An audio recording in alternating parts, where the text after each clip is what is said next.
So, based on the first official day of the NFL scouting combine, it doesn't seem exactly like the Cowboys are fully sold on Mazi Smith.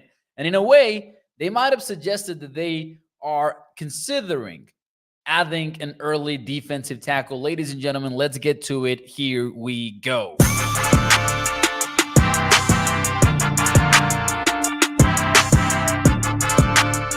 What is up, everyone, and welcome into A to Z Sports Dallas Primetime. I am your host, Mauricio Rodriguez, streaming with you live every Sunday through Thursday night at 8 p.m. Central here on Dallas On Demand Sports Talk Network.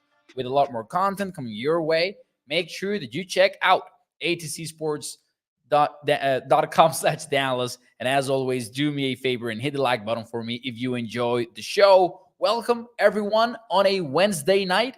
It is a great night to talk some Cowboys football and discuss the latest out of Indianapolis, out of the NFL scouting combine, because, man, today's events really tie into what we were talking about last night regarding Mazi Smith.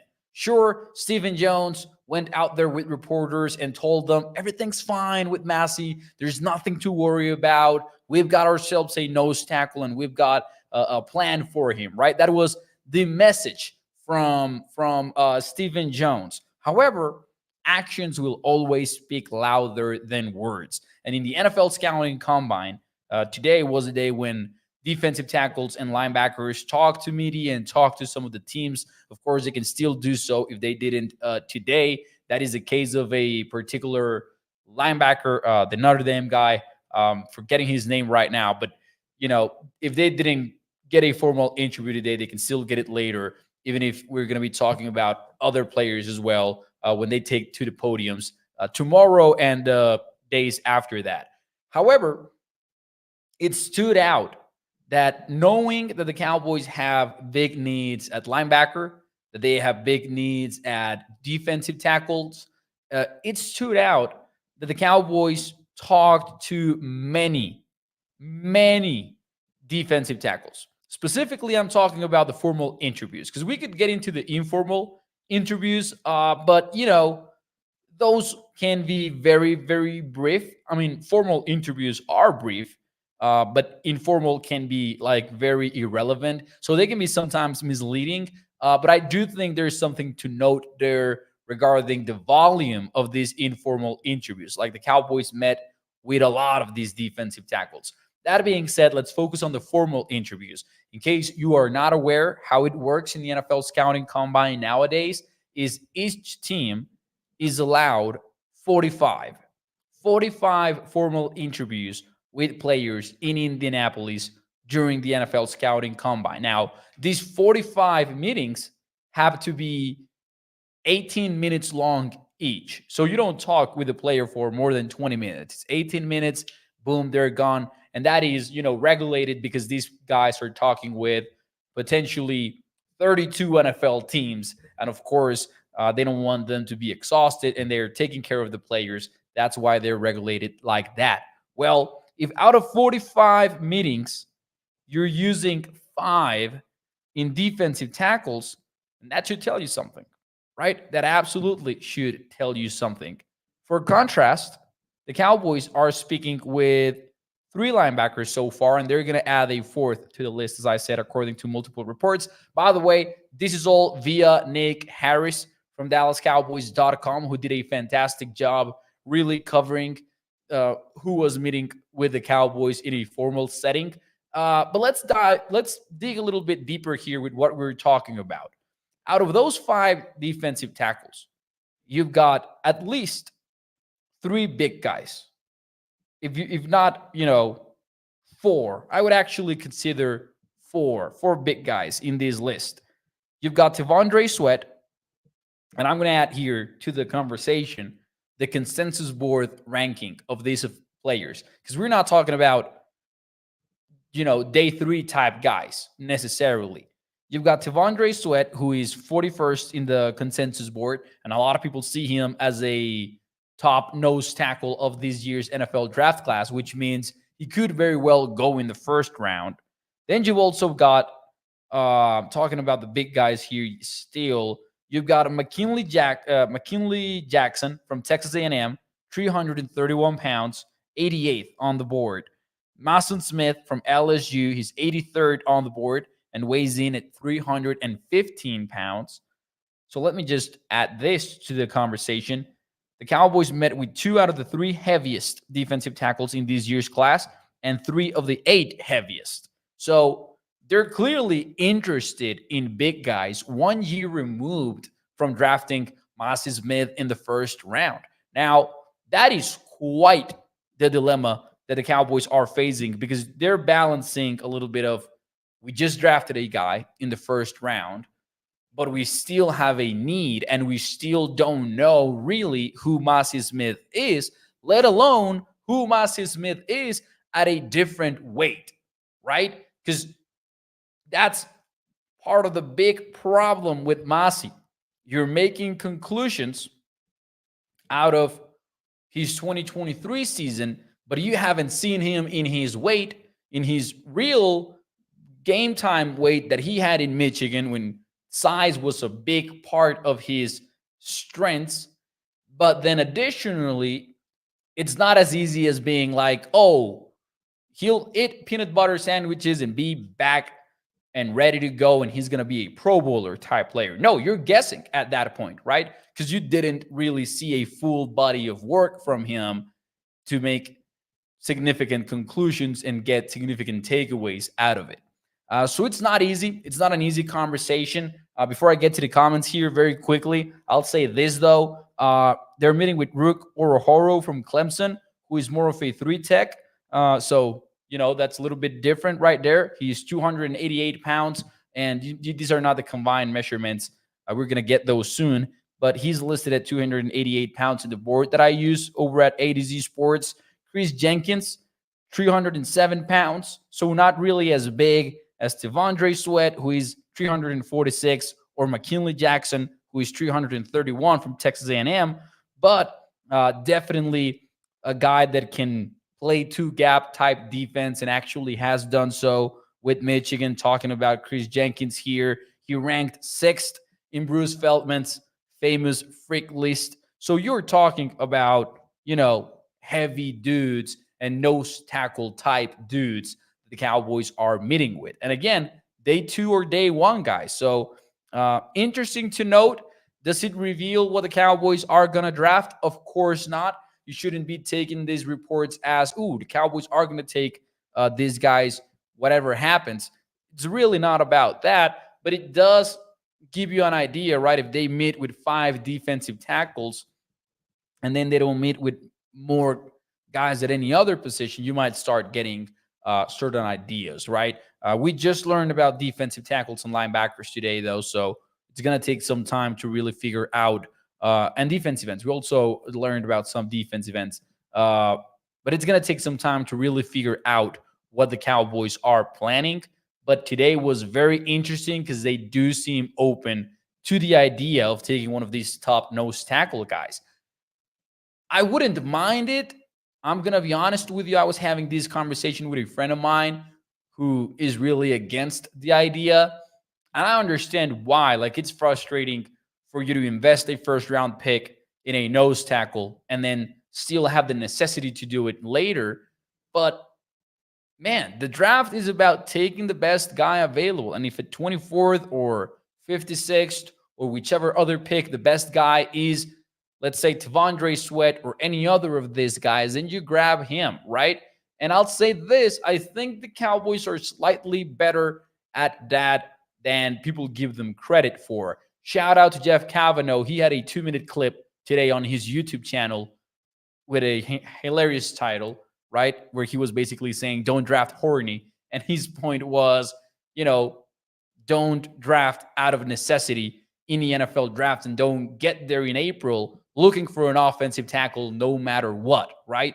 Because that way you're going to be reaching for players. You're not going to be grabbing the best guy on the board. And I do think the Cowboys are good at that, and I'll tell you exactly why. Shout out to Benjamin Robinson from Grinding the Mucks. You remember, if you've been watching this show for over a year now, you remember that interview with Benjamin Robinson. Grinding the Mocks is a website that uses data to predict the NFL draft, and they pull data from every mock draft basically, and it's thousands and thousands of, you know, data points into the algorithm, and it's got a cool theory behind it. I'm gonna try to get him back on the show this offseason to talk about the Cowboys draft in 2024.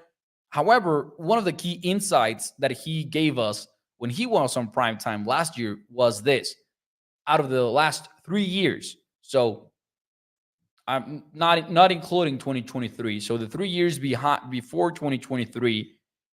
And obviously 2024 was similar, but I'm not entirely sure how similar it was. But here's the point: the Cowboys drafted in the first round the fifth most mocked position to them. So last year, just about everyone's mock draft had the Cowboys taking a tight end, whether it was Michael Mayer or whether it was Dalton Kincaid. People had a tight end going to Dallas, 24th overall last year. They didn't, right? And for the last few years, it's been a little bit of that, of the Cowboys taking a different route than what people expect them to do.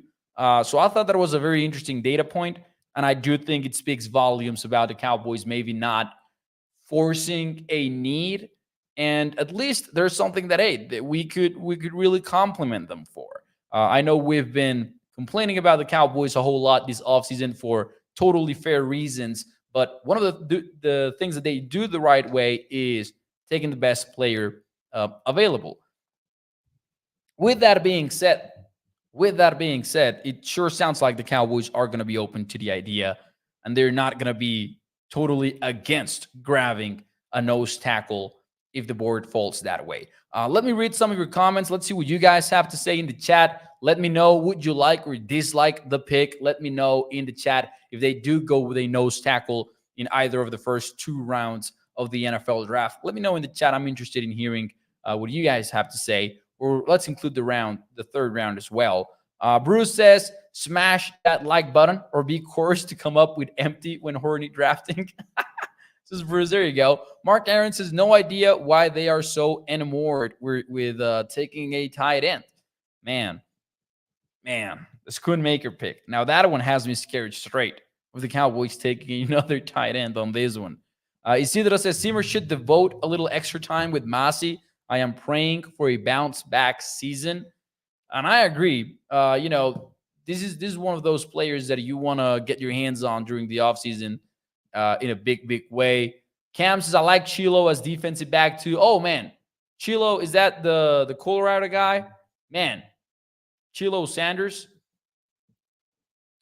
I wasn't even sure he was ready to declare. I might be thinking about a different Chilo, but let me know in the chat here. I might be totally wrong, of course. Chilo Sanders, man, I wouldn't mind either. No, he will enter the 2025 NFL draft. So Cam is definitely talking about someone else. I'm sorry about that. I just saw Chilo and saw defensive back and got excited. But anyways, Simmer, yeah, Mazi, I agree. It's just Uriel says, I like the pick interior. Defensive line. Take at least 3 years to develop. Come on now. So, hey, that's true.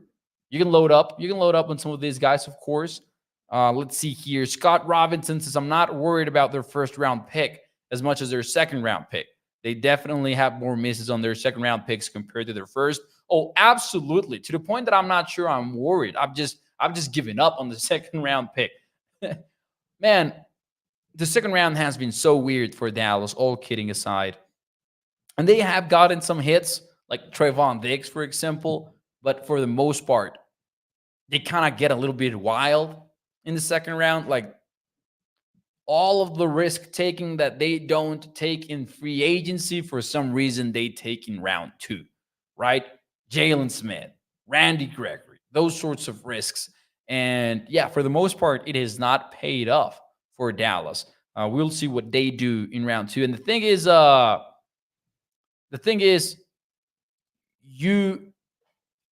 believe, and I don't have the data on this, but just anecdotally, like a good draft can be a great draft as long as you nail the second round pick. Because if you nailed your second round pick, that means you had a starter. Like you grabbed a starter.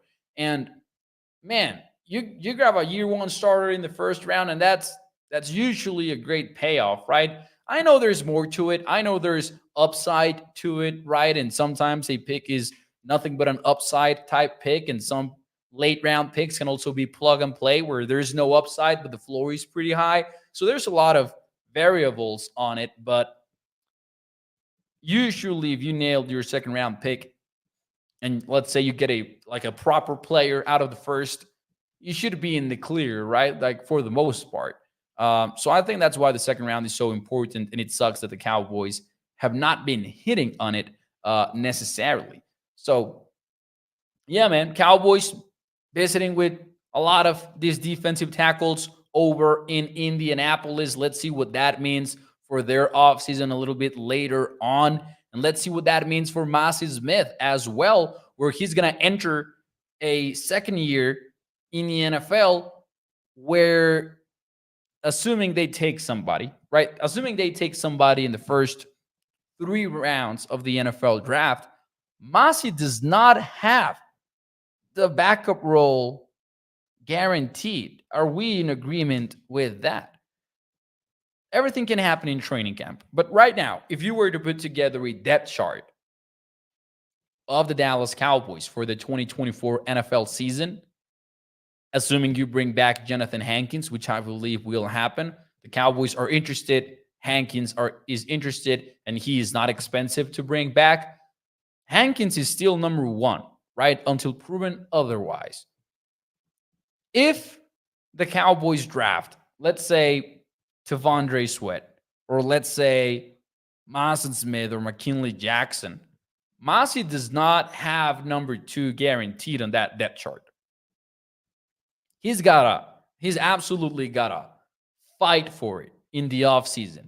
Because again, we and the Cowboys don't know much about Mazi because he didn't play great. And also, you had him drop weight, and you're likely going to have him gain it back on in 2024. So you're playing like this weird game where he didn't show you a lot, but you also played him at a different position than you're going to be playing him in 2024.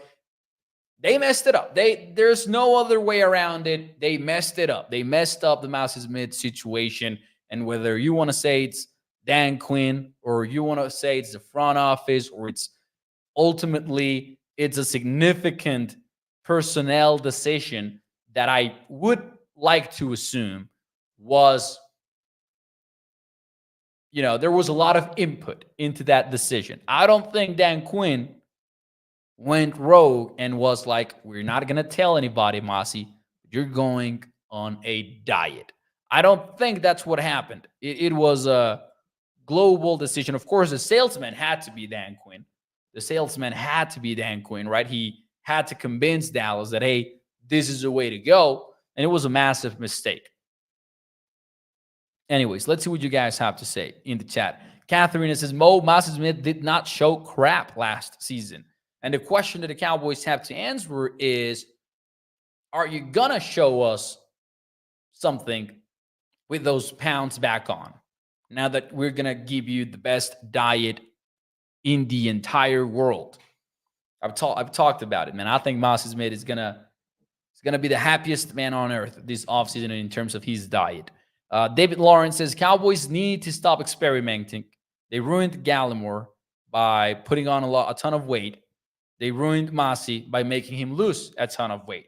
Like, if you like a player, right? Like, if you like the player, sure, he's going to have to add some weight for the NFL and all that, but just let him do his thing, right? And on a very different way, you could also talk about Tyler Smith being, snip, snap, moving back and forth from left tackle to left guard as a rookie, and then having him be the left guard. At least they didn't move him in 2023. That's a win. But, speaking about moving forward, I would be okay if they just lip him at left guard. The Cowboys need a left tackle. Hell yeah, they do. But man, I'm past the whole acting like these players don't need muscle memory or something when muscle memory is huge in football, man. Players talk about being able to play without thinking and all that. Just let a player get accustomed to doing something, man.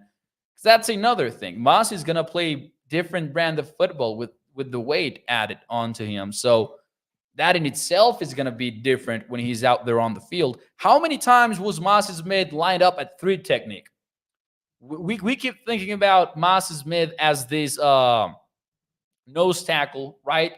That was going to be head up on the center pretty much every play. That was going to be two gapping. That was going to be doing all this. But there were a lot of plays where Mazi Smith was lined up more to the B gap than to the A gap.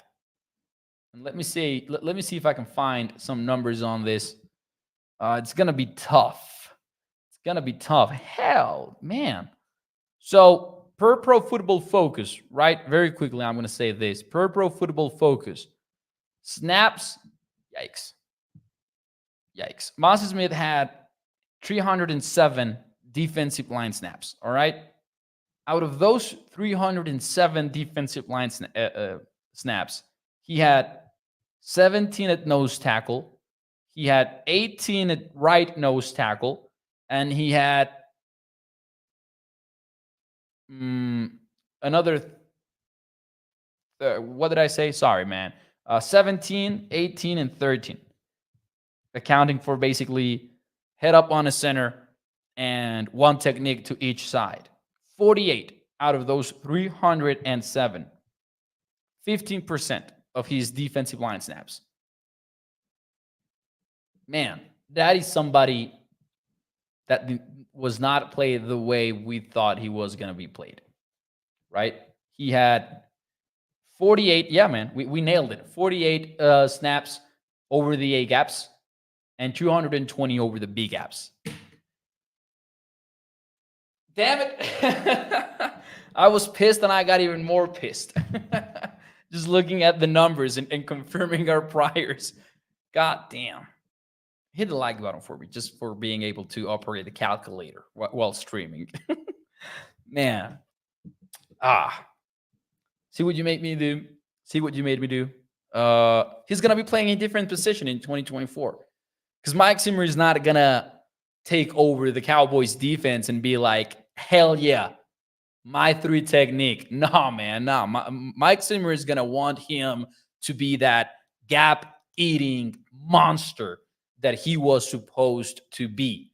That guy that you better be ready if you are a center. You're going to be dealing with 58 all game long. Like, I'm not saying it's going to work out. I'm saying that was supposed to be the vision, right? Because if I'm hitting you with that guy, man, and I'm occupying some blockers, that means Micah is being one-on-one, D-Lie is being one-on-one. You're going to get all of those chances everywhere around you, man. And, you know, sure, he's got to develop some pass rushing moves, even from that size, even from that position. But that doesn't mean dropping weight and playing three technique for the entire season, man.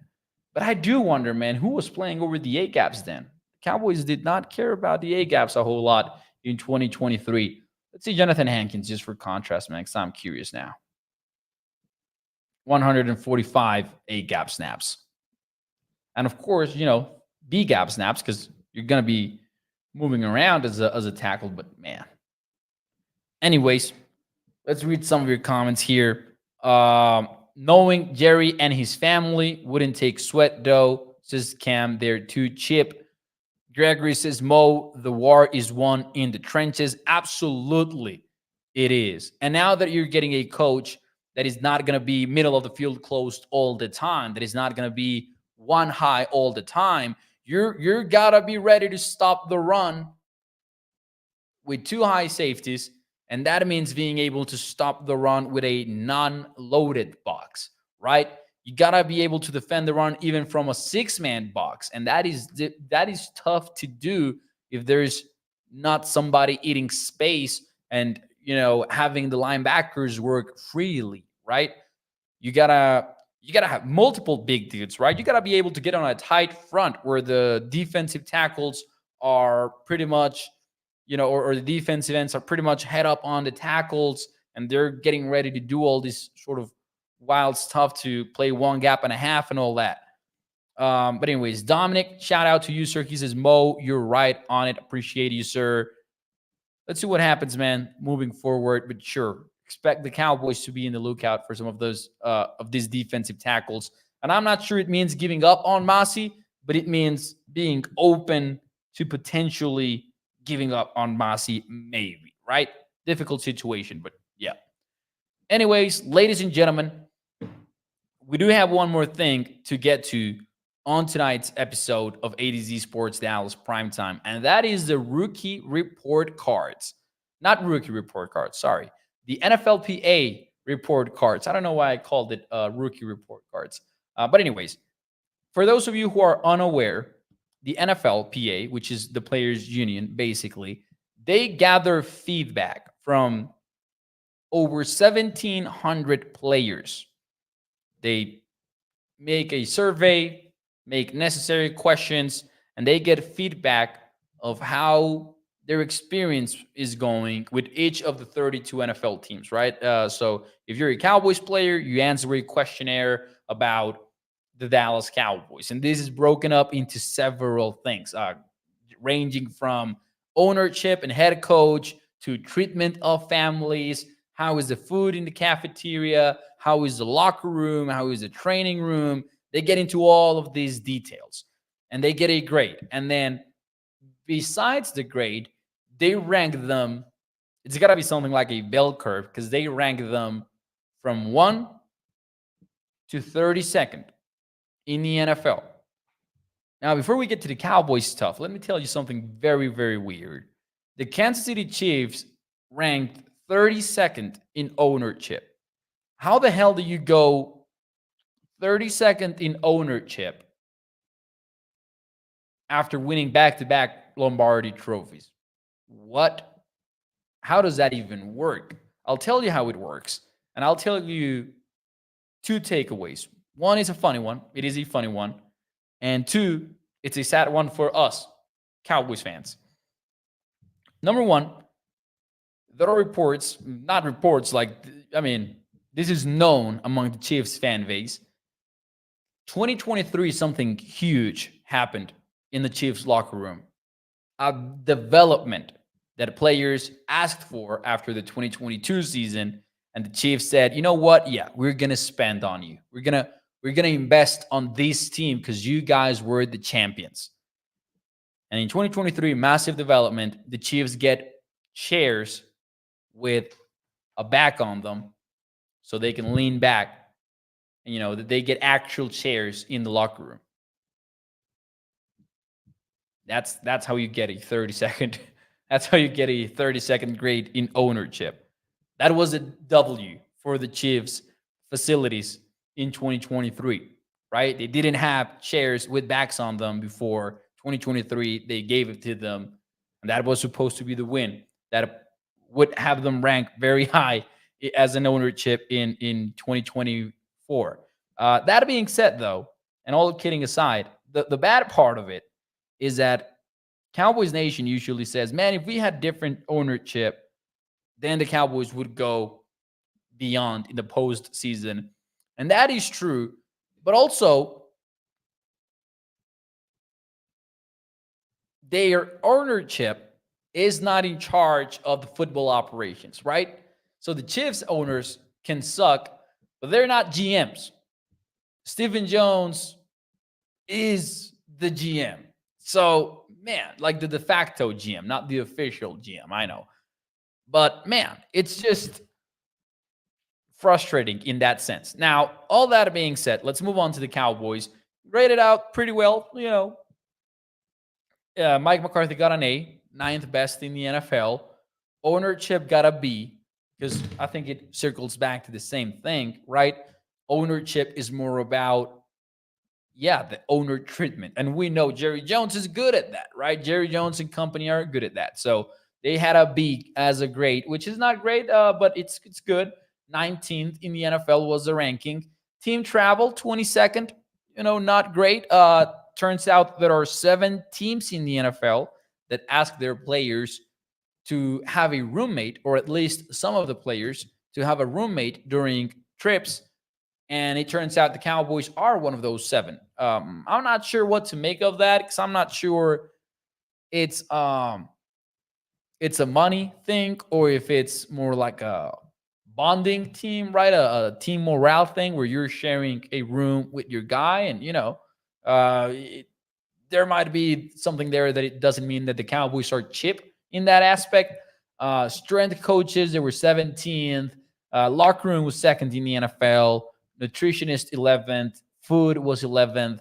Treatment of families was fourth. The training staff, holy smokes, training staff was 30th in the NFL, and the training room was 26th in the NFL. And here's the actual quote from the report. Major issue in Dallas, based on the responses, is centered around the training room. The players feel like they are very understaffed in this department, and it is difficult to get the necessary preparation and treatment to perform at their best. Only 62% of the players, so 6 out of 10, only 62% of the players feel like they get an adequate amount of one-on-one treatment time, which ranks 30th in the league. The other issue mentioned was that the players feel the training room lacks basic equipment that you would expect to be standard in any other training facility. With otherwise strong marks across the board, it should be simple to hire additional trainers and physical therapists to ensure the players can get the necessary treatment to stay healthy and perform at the highest level. That is the NFLPA takeaway that you can read on their website, which is crazy, man. It's crazy. Among the other details that they shared was that, in that breakdown, you could deduce 4 out of 10 players believe they don't get an adequate amount of one-on-one treatment, and 3 out of 10 players believe the training staff or the training room is understaffed, and they feel they cannot get treatment done, which is a problem when you're talking about a professional football team. Now, I'm not going to make a big deal out of this, but I thought it was interesting and I wanted to share it with you. And particularly, I thought the Chiefs thing was also interesting, where you're like, owners can suck as long as they're not GMs and they can win Super Bowls. Of course, it helps to have Andy Reid and Patrick Mahomes, I know, but man, I did not expect the Chiefs to be dead last in ownership. So, NFLPA, man, putting the NFL on blast with these reports. And the NFL, of course, came out with a statement basically questioning, or at least, between the lines, they're questioning the NFLPA's methods. And of course, right, like, shocker. NFLPA puts NFL teams on blast. NFL comes out and says the NFLPA is doing something wrong. Somebody's going to rank 32nd as well as somebody's going to rank first anyway. So I'm not sure how the NFL is going to be ever happy about these reports. Anyways, ladies and gentlemen, let's see what you guys have to say here in the chat. Clayton says the most valuable franchise on the planet should have been ranked in the top 3 in every category. Hey, man, Clayton has a point, of course. Listen, and even if it wasn't top 3 across the board, you cannot be understaffed for treatment, right? Gregory, shout out to you, sir. Braylon Allen and his 69.5% yards after contact. Man, yeah, that's crazy. The Wisconsin running back. I was reading about that the other day. I was looking over at Braylon Allen in preparation for a post that I did for ADZ Sports. And man, it's an insane statistic for Braylon Allen. Absolutely insane. And you see it on tape. Braylon Allen is like, he's down. He runs downhill. I don't think you see him attack the edges a whole lot, but he's one of those, and I wrote about it on the article, where it's the right mix of like patience behind the line of scrimmage, where he can give the play just enough time. And it's, I love when running backs can do that, because it's such a thin line. If you wait too long, you're getting tackled in the backfield. If you wait too little, the hole is not there for you to, blast a 10-yard run or something like that. So Braylon Allen is great at that, at threading that line where he is waiting just the right amount of time before he explodes through the hole in the running game. And he also can do like that little one cut type play where he just cuts, whether it's a defensive lineman or a crashing linebacker, and gets to the second level. And just, sometimes that's the contact. It isn't even that he's forcing a missed tackle in an epic movie-like way. It's that he's dealing with the traffic and then blasting through it. And it's a fun player to watch. I would love Braylon Allen somewhere in the third round. Wouldn't necessarily mind it in the second round.